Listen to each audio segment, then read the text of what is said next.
Yo, what's up guys? It's me Edward back again for another video. Let's get into it.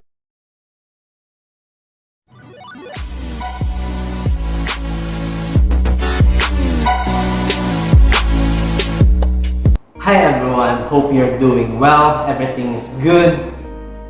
So we are going to do a DIY nano lift from the used cartons. Let's do this. The styrofoam plates and some of our tools that we'll be using to do this DIY. And this is the LED strip that to power the lights on our nano lift project. As everyone knows, this nano lift designed for your room, for your game, or your gaming room, studios are kind of expensive. So I'm going to give you a different kind of outlook, a cheaper way but quality made. So let's get into the video.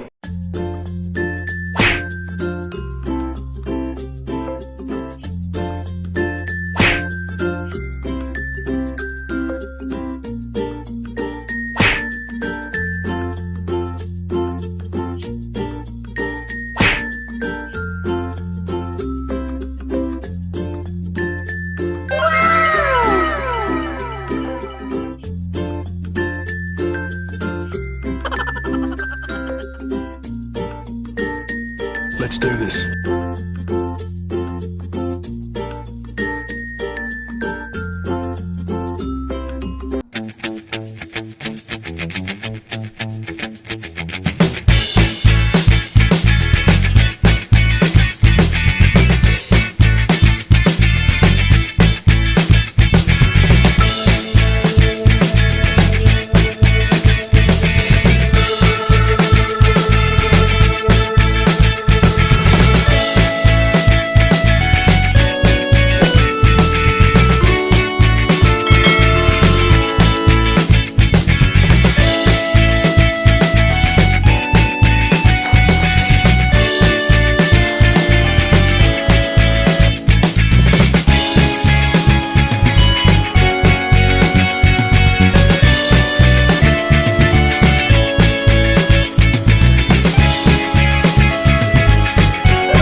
Finally, we are done with the Nano Leaf DIY. As you can see, we can control it with the remote from the LED strip that we just bought for just less than $10. As you can see, we did not spend that much more money by making DIY of a Nano Leaf. So make sure you like this video, comment down below what you think, and make sure you are subscribed to my channel. Check out my playlist for my other DIYs unboxing reviews. Goodbye!